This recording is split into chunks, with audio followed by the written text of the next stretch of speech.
आज की कहानी है गरीब जामुन वाली बुढ़िया। ऑफिस से निकलकर शर्मा जी ने स्कूटर स्टार्ट किया ही था कि उन्हें याद आया, पत्नी ने कहा था 1 किलो जामुन लेते आना। तभी उन्हें सड़क किनारे बड़े और ताज़ा जामुन बेचते हुए एक बीमार सी दिखने वाली बुढ़िया दिख गई। वैसे तो वह फल हमेशा राम आश्रय फ्रूट भंडार से ही लेते थे, पर आज उन्हें लगा कि क्यों न बुढ़िया से ही खरीद लूं। उन्होंने बुढ़िया से पूछा, माई जामुन कैसे दिए? बुढ़िया बोली, बाबूजी 40 रुपये किलो। शर्मा जी बोले, माई 30 रुपये दूंगा।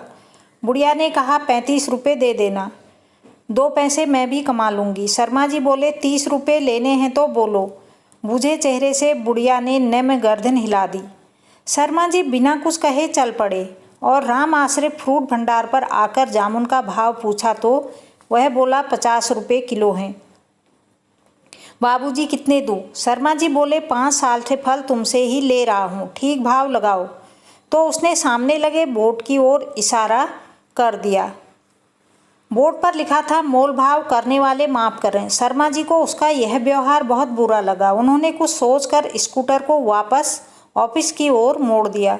सोचते सोचते वह बुढ़िया के पास पहुंच गए। बुढ़िया ने उन्हें पहचान लिया और बोली, बाबूजी जामुन दे दूं, पर भाव 35 रुपये से कम नहीं लगाऊंगी। शर्मा जी ने मुस्कुराकर कहा, माई 1 नहीं 2 किलो दे दो और भाव की चिंता मत करो। अब बुढ़िया का चेहरा खुशी से दमकने लगा। जामुन देते हुए बोली, बाबूजी मेरे पास थैली नहीं है। फिर बोली, एक टाइम था जब मेरा आदमी जिंदा था तो मेरी भी छोटी सी दुकान थी, सब्जी फल सब बिकता था उस पर। आदमी की बीमारी में दुकान चली गई, आदमी भी नहीं रहा। अब खाने के भी लाले पड़े हैं, किसी तरह पेट पाल रही हूँ। कोई औलाद भी नहीं है जिसकी ओर मदद के लिए देखूं। इतना कहते कहते बुढ़िया रुआसी हो गई और उसकी आंखों में आंसू आ गए। शर्मा जी ने 100 रुपये का नोट बुढ़िया को दिया तो वह बोली, बाबूजी मेरे पास छुट्टे नहीं हैं। शर्मा जी बोले, माई चिंता मत करो, रख लो। अब मैं तुमसे ही फल खरीदूंगा और कल मैं तुम्हें 1000 रुपये दूंगा, धीरे धीरे चुका देना और परसों से बेचने के लिए मंडी से दूसरे फल भी ले आना। बुढ़िया कुछ कह पाती उससे पहले ही शर्मा जी घर की ओर रवाना हो गए। घर पहुंचकर उन्होंने पत्नी से कहा, न जाने क्यों हम हमेशा मुश्किल से पेट पालने वाले थड़ी लगाकर सामान बेचने वालों से मोलभाव करते हैं कि बड़ी दुकान पर मुंह मांगे पैसे दे आते हैं।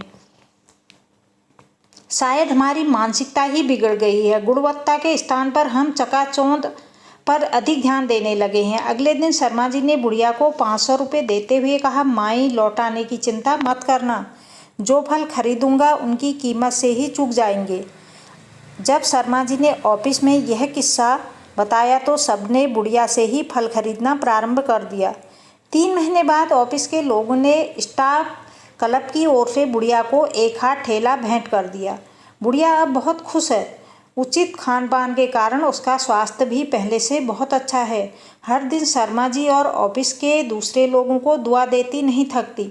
शर्मा जी के मन में भी अपनी बदली सोच और एक असहाय निर्बल महिला की सहायता करने की संतुष्टि का भाव रहता है। जीवन में किसी बेसहारा की मदद करके देखो, अपनी पूरी जिंदगी में किए गए सभी कार्यों से ज़्यादा संतोष मिलेगा।